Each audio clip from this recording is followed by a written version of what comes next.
Gut, dann lass uns mal gucken, dann reite doch mal los. Schritt.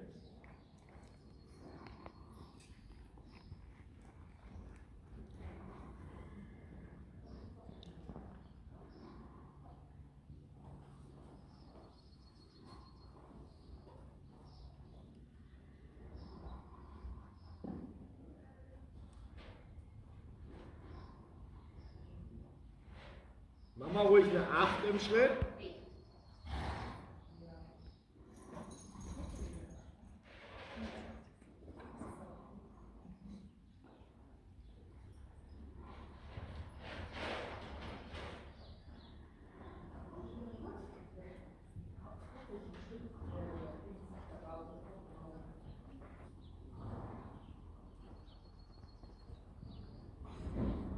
Und dann versuch mal das Tempo ein bisschen rauszunehmen.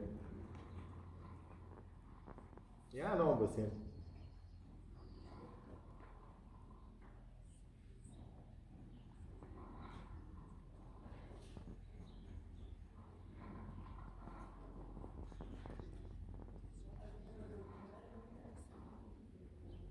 Ganz super.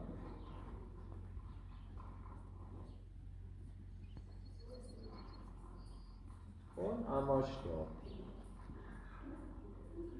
So, was brauchen wir denn, wenn du von Balance sprichst? Also über was machst du dir dabei Gedanken? Was möchtest du denn erreichen, so im Pferd?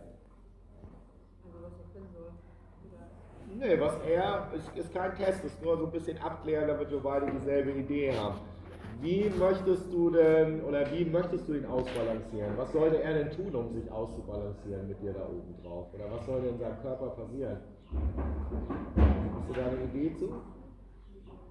Ich denke, er soll auf jeden Fall entspannt sein und Ja. ich denke, ob das ein großer Teil ist, weil er halt sonst immer versucht hat, alles zu machen und dabei halt sich selbst verliert. Aha. Also, was wir brauchen so ein bisschen, was er im Moment macht, er schiebt sich relativ stark vorwärts mit der Hinterhand und lässt sich vorne so ein bisschen hängen und er hat auch nicht so ganz die Verbindung von Vor- und Hinterhand. Weißt du, was ich meine? Ist nicht negativ, haben ganz viele Pferde. Also es läuft so ein bisschen eine Vorhand durch die Gegend und es läuft eine Hinterhand durch die Gegend und da oben drauf sitzt du dann im Endeffekt. Was ich jetzt mal probieren würde, wäre mit ihm, wenn du schon beim Antreten, was hat denn das Pferd, wenn du jetzt einfach sagst, geh mal los, was würde er tun? Was würde er tun? Ich würde erstmal, er macht dann immer also er hört Ja. und manchmal braucht er so eine Sekunde und dann läuft er los. Aha. Und manchmal, an anderen Tagen ist er dann. Aber wie läuft er los? Was tut er denn so? Er schiebt direkt so vorwärts. Er ist direkt so. Also was er tut, das tun aber alle Pferde, das ist ganz natürlich.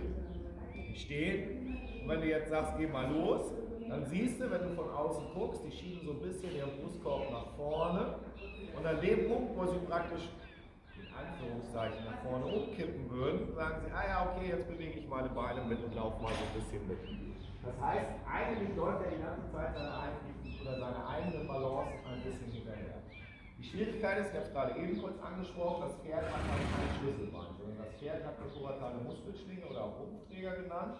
Für dich nur wichtig der Serratus und noch ein paar mehr dabei, aber das ist jetzt sekundär. Kannst dir vorstellen wie so eine Triangel. Setzt dir vorne an, setzt dir hinten an, läuft mit der Schulterblatt lang.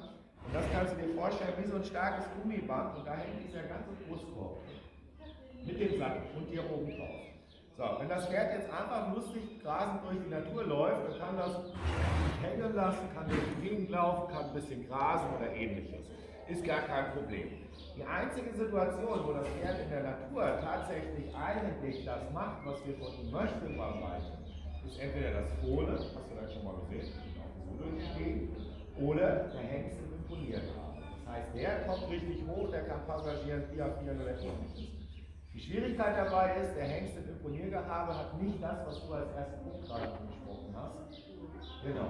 Die brauchen wir aber, weil sonst haben wir halt einfach Verspannung drin. Das heißt, das ist kein Hexenwerk, dir jetzt hier einen Lusitano-Hengst aus der Box zu holen, der dann 23 Stunden steht, vorne eine Kandare reinzumachen und hinten ein bisschen Tipp-Tipp, dann ist sehr spannig und macht irgendwie Stress auf der Stelle. Das geht auch körperlich so ein bisschen in die Richtung, was wir wollen, aber wir möchten das natürlich mit einem ruhigen, losgelassenen Pferd, was wir vielleicht gerade auf dem Offenstein geholt haben.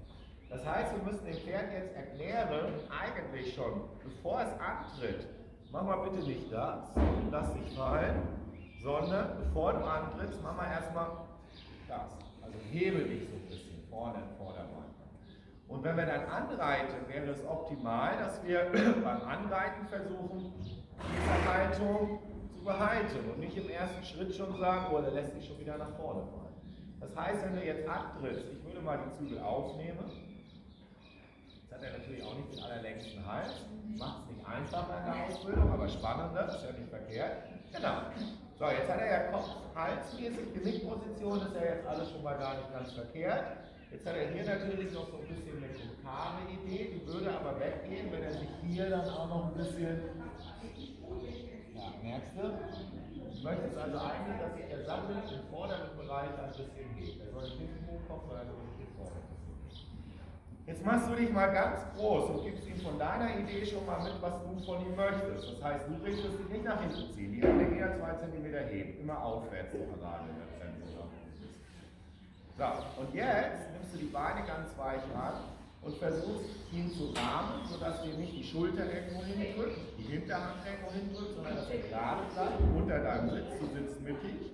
Und dann fragst du ihn nach Antreten, aber im ruhigesten Schritt, den du dir vorstellen kannst. Und du hast die Idee, dass die Vorderbeine kleine Schritte machen und lange auf dem Boden verbleiben. Weil wenn sie kleine Schritte machen und lange auf dem Boden sind, kannst du auch lange den Brustkorb nach oben drücken. Wir haben ja Schwerkraft, das heißt, er kann nicht irgendwelche Muskeln anspannen und sich hochdrücken, sondern er muss ja mal unten Gegendruck haben. Und das auch, hatten wir gerade auch beim Tempo, je schneller das Pferd ist, je größer der Schritt beispielsweise oder der Trab ist, hier kann ich nichts hochheben. Ein Bein ist da, ein Bein ist da. Es funktioniert also eigentlich nur optimal, wenn das Bein gerade unter der Schulter ist. Wenn ich so eine Schritte mache, dann kann ich mich die ganze Zeit tragen. So eine Schritte geht nicht. Das heißt, wir möchten eigentlich, dass sowohl die Vorderbeine als auch die Hinterbeine sich unter den großen Gelenken des Pferdes, also Schulter- und Hüftgelenk bewegen, ohne dabei groß aus der Reihe zu fallen. Also wir möchten nicht, dass er weit nach vorne tritt, wir möchten auch nicht, dass er weit nach hinten tritt. Das können wir später erarbeiten, wenn er wirklich Kraft hat. Dann kann er sich über die Phase, die die Beine am Boden stehen, weiter nach vorwärts, aufwärts rausdrücken und kann das auch halten. Jetzt wird er es einfach noch nicht schaffen. Okay, viel geredet. Groß, Hände leicht anheben, beide Beine weich dran. Und jetzt denkst du an Schreiten, ganz langsam. Gut, ja, ja. Wenn er anhält, ist gar nicht schlimm. Kannst du immer wieder weiterreiten. Genau. Bisschen das rechte Knie, die Schulter reinschubsen, linke Wade ein bisschen dran. Ja.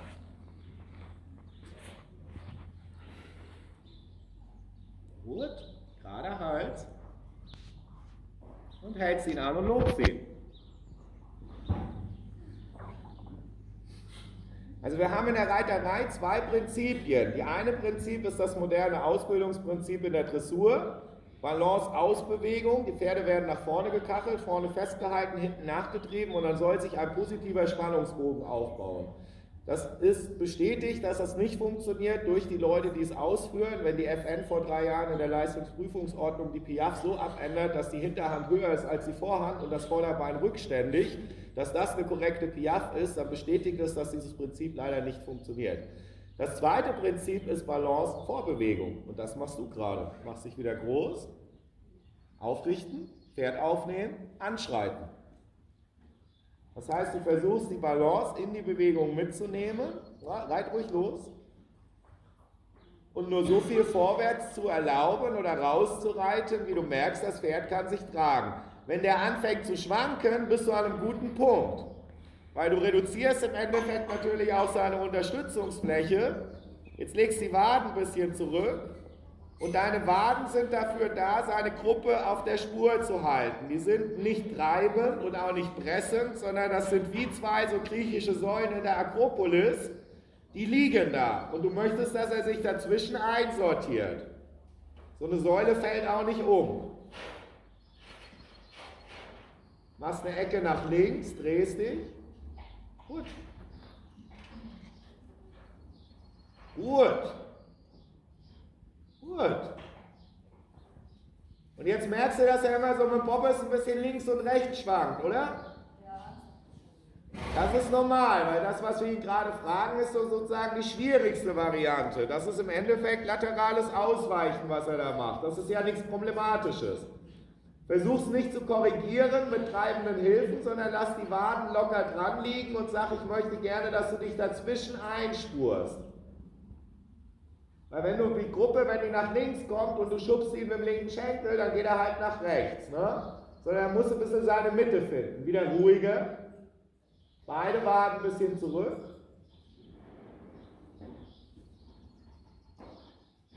Ja. Ich weiß, das ist am Anfang ungewohnt. Aber wenn die Pferde anfangen, das zu verstehen, ist Schrittreiten wirklich geil. Also es macht irgendwann richtig Spaß, weil du kriegst eine Energie ins Pferd. Aber eine Energie, die du leiten und handeln kannst. Außenzügel, den Hals ganz gerade. Jetzt schließ die rechte Hand, gehst in die Linksecke, linke Wade, rechte Hand schließen, außen. Genau. Und wieder ganz gerade. Groß bleiben, lächeln, reiten macht Spaß. Gut. Genau. Kannst ein bisschen Schulter vor, ist okay.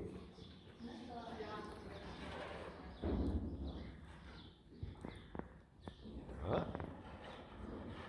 Genau. Außenzügel, rechtes Knie ein bisschen dran, linke Wade. Dann brauchst du auch den Ballenschutz irgendwann nicht, weil dann tritt er sich da auch nicht rein.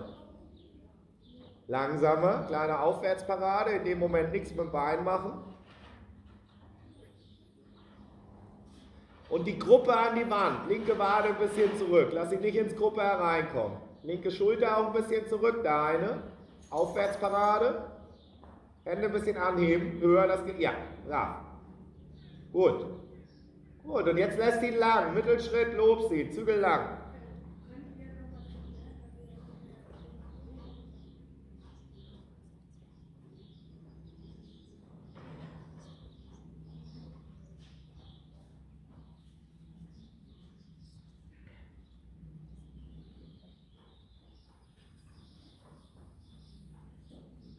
Also ganz kurz nochmal für deine Idee. Wenn du spazieren gehst im Wald, gehst so, eineinhalb oder 3 Stunden, gehst danach Kaffee trinken, bis du schreibst, dass du wirklich Sport gemacht hast. Hast du eine nette Zeit gehabt. Alles gut, okay?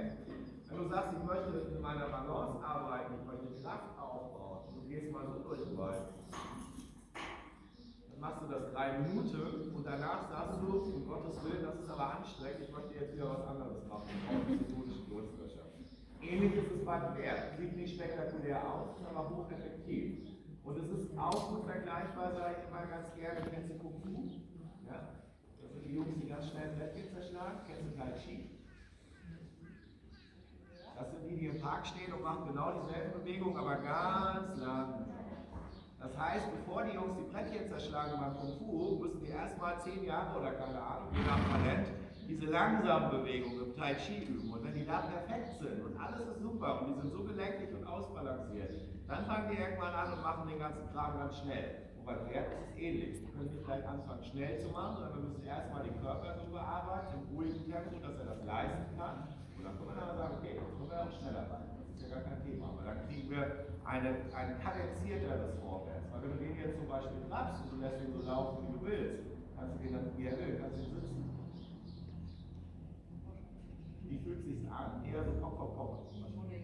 Gut. Und wenn du jetzt ruhiger trabst und der kriegt die Kraft in die Rumpfträger, dann kriegst du eher so den hat er, dann geht es wieder. Ganz normal. Wir machen es meistens kaputt, weil wir die Qualität haben. Nochmal. Schritt. Ruhig. Ja. Guck mal, da war die Idee doch schon gut. Bevor du den Zügel überhaupt benutzt hast, kam er schon mit dem Genick ein bisschen nach oben. Prima. Ganz gut. Stehst du hier im Stall? Gut. Wenn du das in der FN-Reithaltung machst, halten die dich alle für völlig bekloppt. Aber macht ja nichts. Also Mut zur Lücke ist ja auch noch verkehrt. Gut. Immer ein bisschen höher.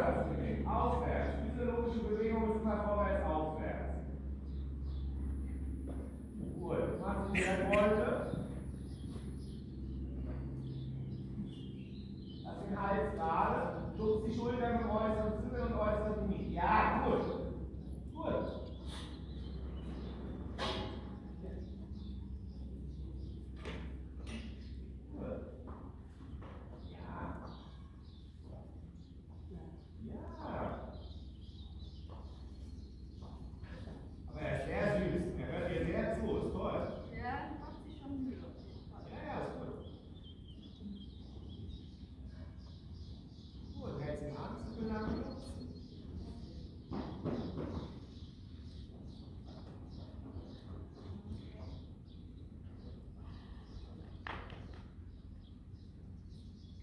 Wieder leicht auf. Erstmal bei deinem Sitz, Brust werden, Schulterkörper zurück, Brustbein annehmen, leichten Kontakt mit der Hand.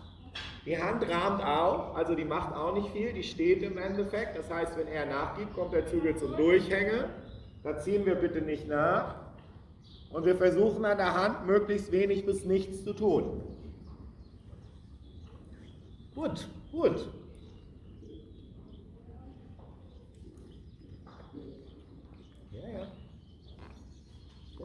Ja, stopp, Lobe.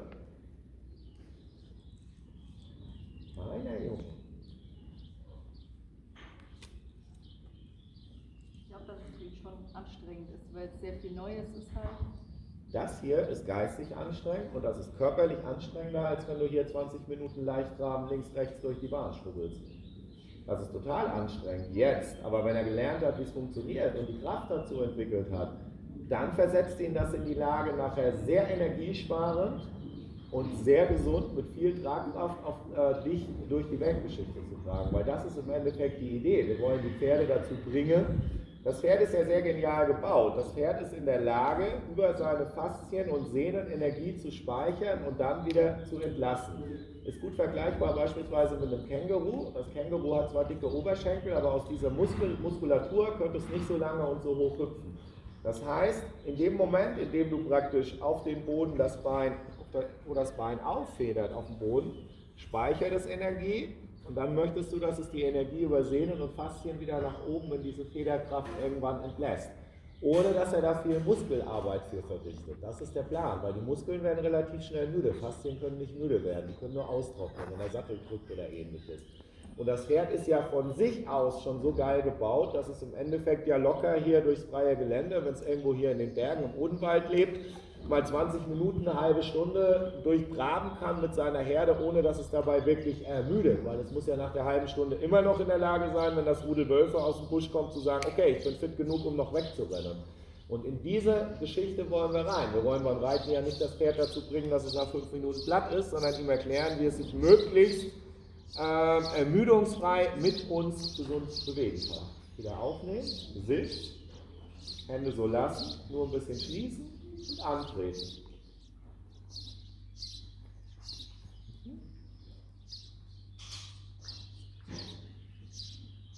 Und das Optimum wäre, dass er halt nochmal an, dass er am besten erst mit dem rechten Vorderbein antritt. Aber ne, wir reden davon, was das Optimum wäre. Das muss er ja jetzt noch nicht. Wieder anreiten. Achte mal drauf, ob er erst das Vorder... Gut. Das macht er süß. Bisschen ruhiger. Rechte Wade ein bisschen dran. Schubst die Gruppe an die Wade.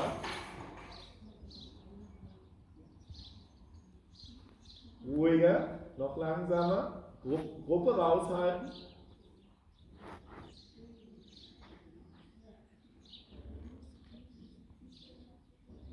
Ecke rechts. Ja, genau.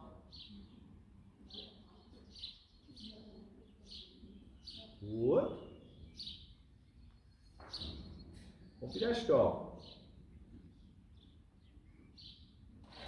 Lobi, macht er prima.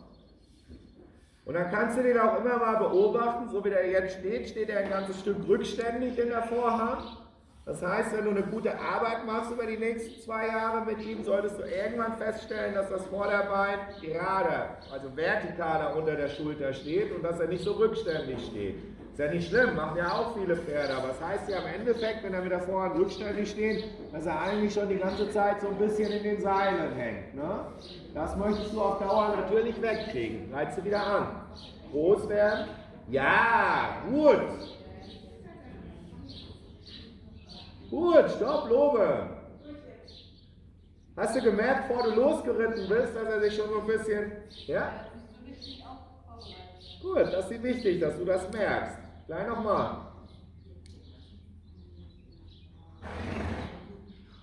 Genau.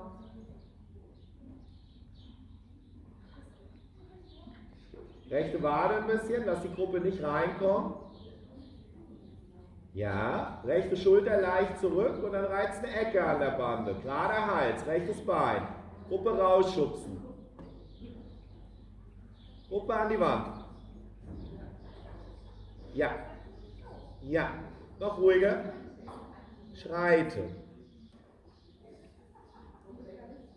Stell dir vor, du bist die Königin und flanierst an deinen Untertanen vorbei. Ist gut, wenn die dich möglichst lange sehen. Also bei den meisten ist das gut, bei manchen auch nicht. Gut. Rechte Wade, rechte Wade, rechte Wade, Gruppe rausschubsen, rechte Schulter zurück. Ja. Stopp, Lobe. Und wenn du jetzt in den Ecken guckst, so wie du das gerade machst, das machst du ja super, dass der Hals gerade bleibt und ihn nicht auf die äußere Schulter kippen lässt, dann muss er in der Ecke schon ein bisschen vorne hoch. Das funktioniert biomechanisch nicht anders. Deswegen sind Ecken sehr effektiv. Hier in der Reithalle gibt es auch Ecken, ist toll. In den meisten Reithallen sind in der Ecke Sandhügel oder Hindernisständer. Da reitet keiner rein. Die Reitbahn hat aber Ecken, damit wir Ecken ausreiten. Und Ecken sind wirklich großartig. Also eine gute, korrekte Ecke ist ja schon mal eine Viertelvolte im Schulterhalt rein. Cool. Noch einmal. Ja, ja. Ja. Stopp, Lobe. Prima. Kannst du damit was anfangen? Ja, auf jeden Fall. Man merkt so richtig, er kommt so hoch und macht so. Es geht eigentlich nur darum, dem Pferd erstmal eine andere Idee mitzugeben, wie es sich bewegen soll. Das heißt, es soll sich erstmal hochkommen und das mitnehmen in die Bewegung. Und toll ist, wenn wir ein Pferd haben, was sagt, ich versuche diese Idee umzusetzen. Dann müssen Sie, klar hat er jetzt noch nicht die körperlichen Gegebenheiten, dass ihm das leicht fällt, aber er hat den Charakter dazu, dass er das tut. Und das ist viel wichtiger, weil der perfekte Körper, er ist ja ein guter Körper, ne? Jetzt um Gottes Willen, aber ein perfekter Körper bringt dich nicht weiter. Dann lieber ein bisschen nicht so perfekt, aber einen guten Kopf dazu. Ich vergleiche das immer gerne mit Joey Kelly, der sieht auch nicht so super durchtrainiert aus und läuft trotzdem zum Nordpol, weil der will das, der möchte das einfach. Und das ist bei ihm, glaube ich, ganz cool, der hat einen guten Charakter, er versucht das. Reicht, prima, mal nachher weiter, gucken wir mal, was er im Trab anbietet. Guck mal, deine Hacken nicht so runter zu drücken. Guck mal, ob du deine Fußsohlen parallel zum Boden halten kannst. Ich glaube, meinen Bügel ein bisschen länger machen. Kannst du probieren. Geht aber. Musst du sehen, weiß ich nicht. Das ist so ein bisschen persönliche Präferenz. Ja gut, sobald ich die halt locker hänge habe, dann hängen halt die Hacken nach unten, weil ich die ja locker. Ja, wenn du die Hacke so tief hast, machst du ein bisschen das Becken selber fest. Das ist immer schade. Und in der Reitliteratur steht, da stand noch nie, das ist heute moderne Interpretation, Hacke tief, das steht da aber nicht, sondern da steht, der Absatz des Reiters sollte der tiefste Punkt sein. Das ist er aber, wenn ich den Absatz trage, auch mit einer geraden Fußsohle, das ist immer der tiefste Punkt. Also dieses Hacken nach unten, das macht sich so ein bisschen fest. Bleib mal ruhig so, probier nur immer wieder die so ein bisschen gerade zu stellen, dass du leichten Druck auf den Ballen hast. Bring dir auch die Schenkel ein bisschen zurück. Genau. Sind die Bügel vom Gefühl gleich wie normal? Habe ich noch nie geritten. Okay. Bist du mal runtergesammelt von dem? Ja. Deswegen bist du hängen geblieben? Ach so. Wieder gerade die Fußsohlen. Zieh mal ein bisschen die Hacke hoch. Ja. Ja. Jetzt wieder ruhigeres Tempo. Ja. Schulter nach links, dreh die, kleine Parade außen, schubst mit den Zügeln die Schulter rein. Genau. Ja, gut. Ja, das ist toll. Das ist anstrengend. Noch ruhiger. Ja. Jetzt fragst du mal noch ein bisschen seitwärts im linken Hinterbein. Drehst dich nach links, linke Wade ein bisschen zurücklegen. Hände ein bisschen nach innen aufwärts.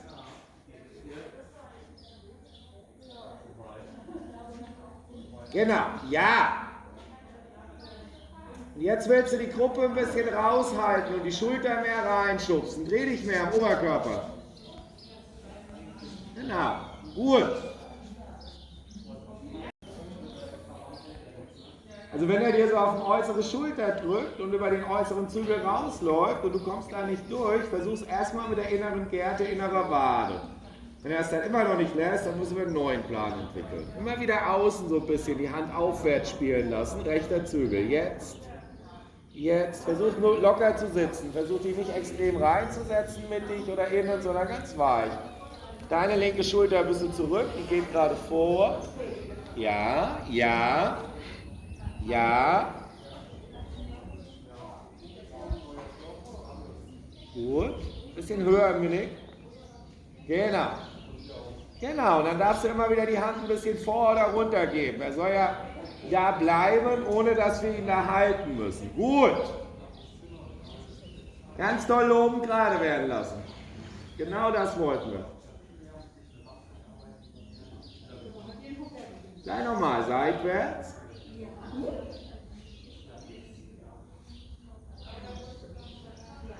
Versuch dich noch ein bisschen aufzurichten. Stell dir vor, jemand an der Decke zieht dich nach oben. Außenzügel wieder kleine Parade, linke Schulter zurück, Gerte aufs linke Hinterbein. Tack. Ja. Ja. Ja. So, und jetzt bleibst du so und willst antraben. Ganz kurz mit der Gerte, tipp, tipp. Außenzügel einfangen, die Schulter. Ja, höher das Genick, hoch, aufwärts, deutlich, gut, brav. Wieder, hochholen. Gut. Gut.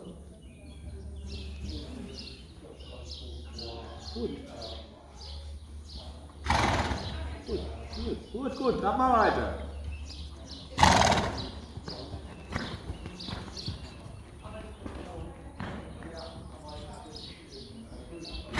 Wieder hoch. Ja. Ja. Hoch. Brav.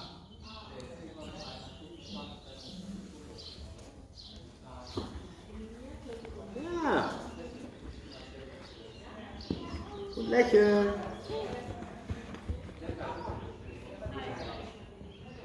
Gut. Schritt. Zügel einmal lang. Bravo. Loben.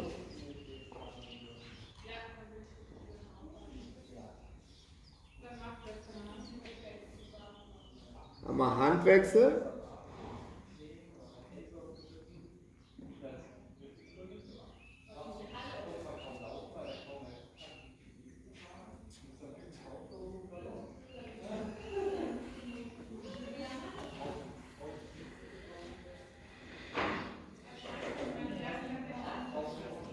Biegung rechts.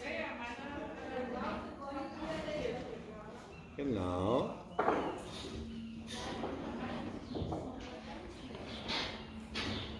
Linke Wade ein bisschen zurück anlegen, so leicht verwahren dann.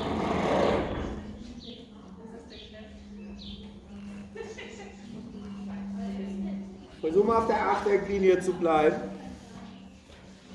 Auf der Achtecklinie zu bleiben.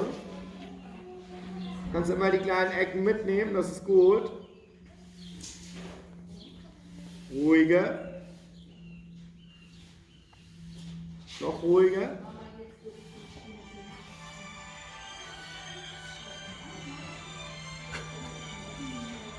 Ja. Brav. Stopp, loben.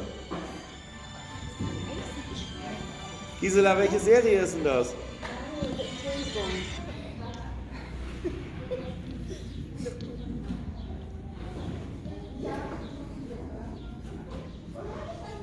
Okay, wieder aufnehmen, war super.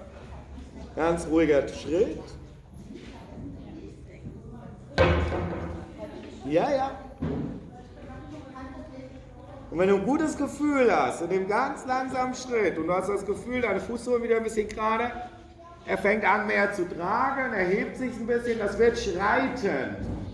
Dann fragst du nach Antraben, ob er das mitnimmt in den Trab. Das reicht ein bisschen früher, aber wir gucken einfach.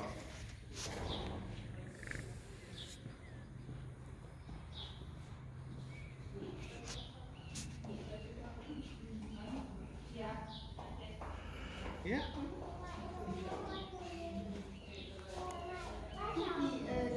Gut.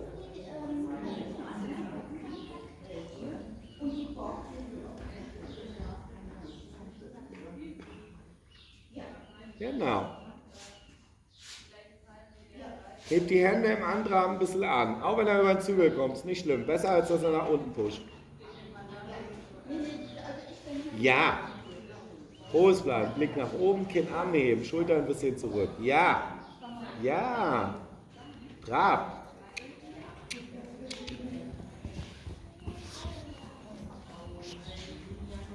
Höher. Ja. Ja.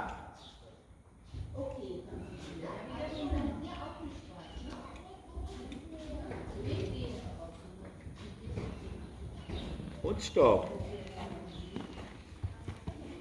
Ups. Also was er gerne machen will im Trab, er möchte sich eigentlich gerne mit der Vorhand nach vorne ziehen.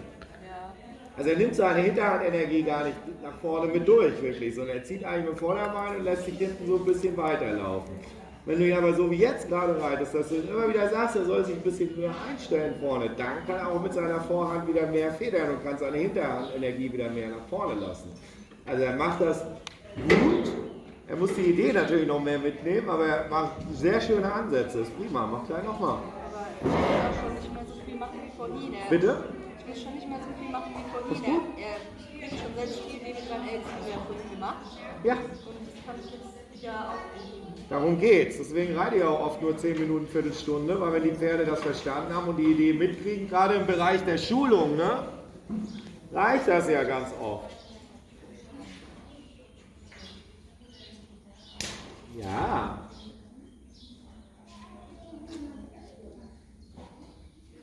Bisschen linke Wade verwahrend haben.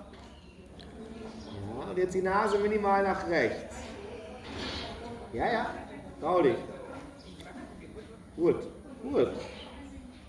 Hoch und Trab. Ja. Ja. Ja, gut.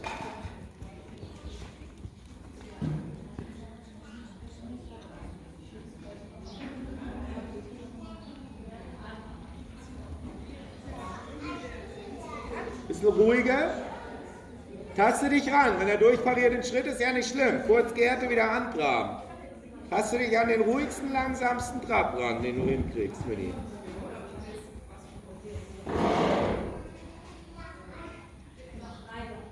Machst einen Handwechsel durch den Zirkel. Gut. Hals gerade, Außenzügel, linke Wade.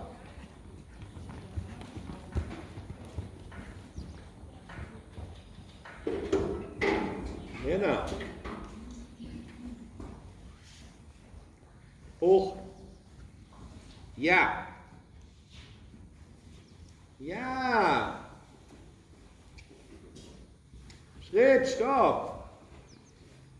Wird auch leichter am Zügel, oder? Ja, so langsam merkt er, das ist blöd, wenn man sich drauflegt. Ja, das ist auch blöd. Soll er auch nicht. Er soll seinen Kopf und seinen Hals selber tragen. Also schönes Zitat aus der Reitliteratur ist, wenn wir halt noch viel in der Hand haben, ist das im Endeffekt der Schub, den uns das Pferd in die Hand reinschiebt. Das heißt, eigentlich sind wir dann bei den meisten Pferden noch zu schnell. Wenn wir Tempo rausnehmen, werden die auch leichter, weil sie sich mehr tragen. Und das bei ihm gerade auch, schön, das ist super spannend zu sehen, finde ich auch interessant. Gleich nochmal. Ja. Und wenn der so ein bisschen hochkommt, ne, und leichter wird, dann gibst du die Hand ein bisschen vor, weil er muss noch ein bisschen lernen, dass er dann auch seinen Hals lang machen darf. Aber halt nicht nach unten in den Boden, sondern nach aufwärts. Lang und rund.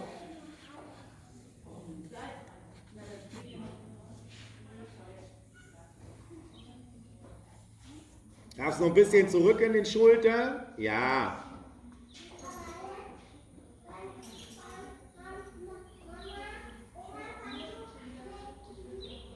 Genau.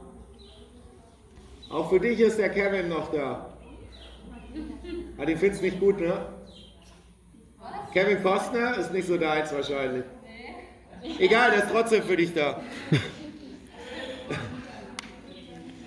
Soll ich jetzt nochmal anfragen? Ja, wenn du ein gutes Gefühl hast, ich würde. Ruhig bleiben. Ja, ja. Hochholen.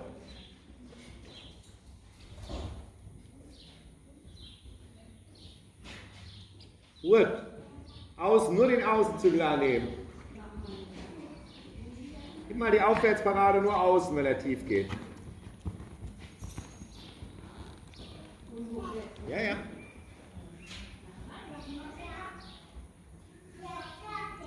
Ja. Hier ist der Galopp. Besser als am Anfang. Also, er macht schon gut. Ja. Wenn er tief geht, galoppier mal an. Da, Galopp. Und wieder Trab. Kleine Parade außen, innere Wade. Langsam, zurücknehmen.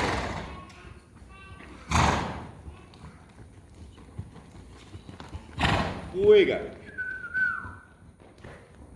Ja. Angalopp. Und Trab. Jetzt stellst du ihn mal ein ganz klein bisschen nach rechts, indem du die rechte Hand ein bisschen hebst. Trotzdem links biegen. Also den Hals ganz gerade, minimale Rechtsstellung. Bisschen höher die rechte noch. Trau dich, nur die rechte. Die linke bleibt tief. Links tief die Hand. Links tief. Ja. Ja. Links tief bleiben. Ja, ja.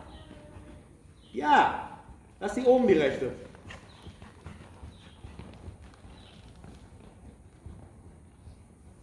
Gut. Gut. Angalopp. Trab. Handwechsel. Schubst die Schulter rüber.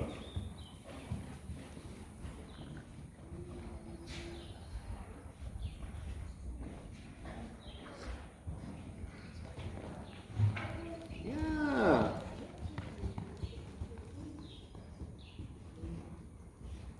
Angalopp. Hände vor.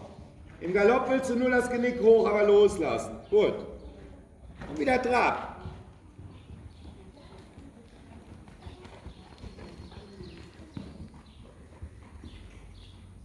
Gut, gut.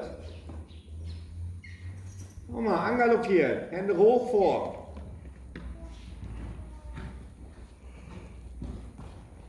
Galopp ist ganz gut. Da. Schritt, Zügelarme lang, Pause.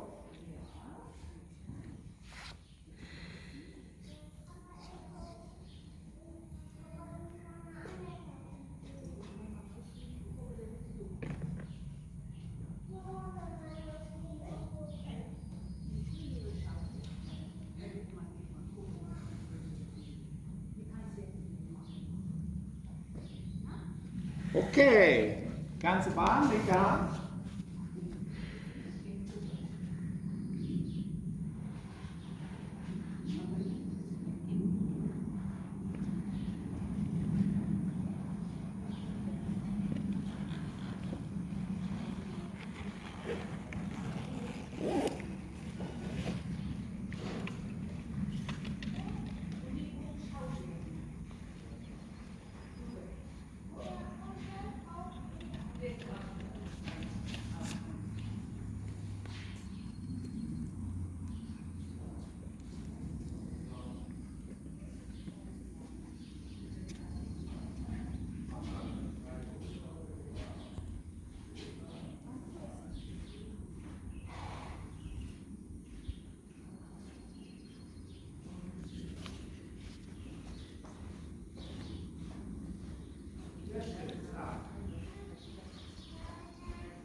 aus diesem ganz ruhigen Schritt mit einem kleinen Touché, Tipp anzufangen. Gar kein Bein, nur die Gerte. Kleiner weiter zum Rahmen zu wenden.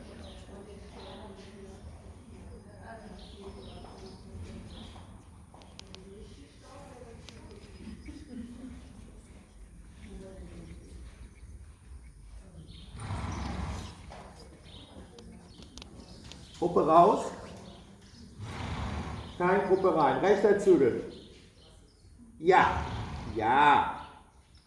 Wieder rechter Zügel. Noch gerader. Die rechte Schulter wieder ein bisschen nach innen schubsen. Ruhige. Brustlauf. Ja. Und dran. So.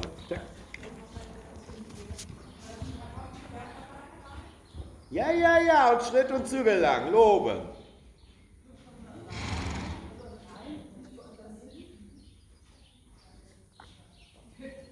Was ist das für eine Marke?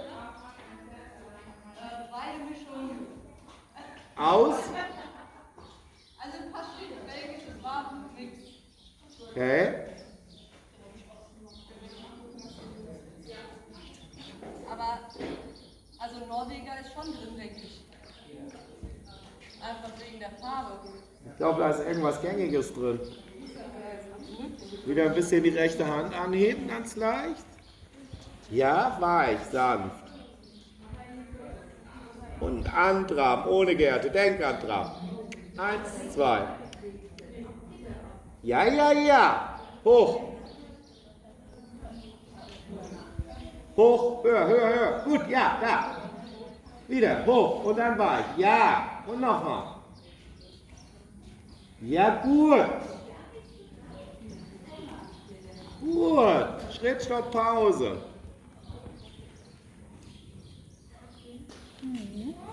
Belgisches Warmblutmix. Kann sich mit dem polnischen Warmblut zusammentun, was ihr gerade. Sagen auch mit dem ungarischen Wabenmix. Achso. Ich glaube, irgendwelche Leute haben wahnsinnig Spaß, irgendwelche lustigen Sachen in Pferdepässe reinzuschreiben. Okay, kleiner Hammer. Macht er super. Also, ihr seid noch.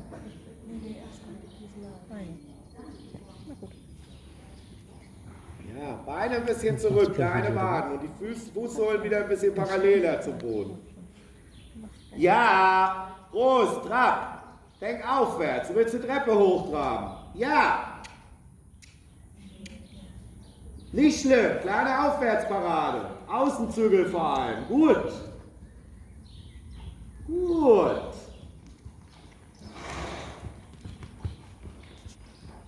Und Schritt nochmal, Handwechsel durch den Zirkel oder durchs Achteck.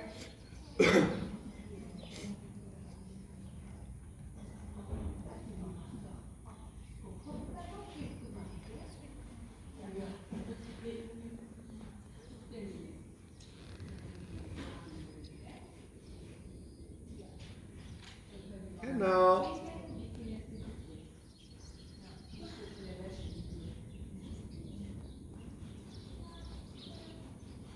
Und antraben. Genau. Gut. Ruhiger, weniger, kleinerer Takt.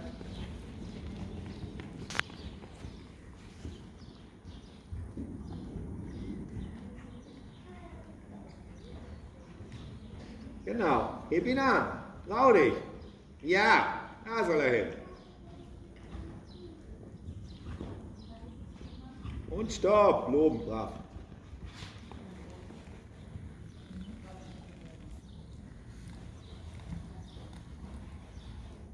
Cool. Ja, ist es. Aber gut ist es. Hast du Fragen? Nee, ich habe jetzt auf jeden Fall genug zum Lernen. Ja. Erstmal. Also das Schwierigste an der Sache ist, oder die schwierigen Sachen sind, wegzukommen vom Treibe. Weil es bringt nichts, wenn wir die Pferde treiben, solange sie nicht gelernt haben, sich in der Vorhand wirklich nach oben zu stützen. Dann treiben wir sie einfach mehr aufs Vorderbein. Kann man machen, aber ist nicht wirklich effektiv. Wenn sie lernen, sich vorne auch zu tragen und zu federn und wir dann treiben, dann kriegen wir mehr Kadenz in den Tritt. Dann kriegen wir nicht ein schnelleres Tempo, sondern kriegen wir einen größeren Rahmen und mehr Kadenz. Das ist eigentlich die Idee des Treibens. Das ist schwierig.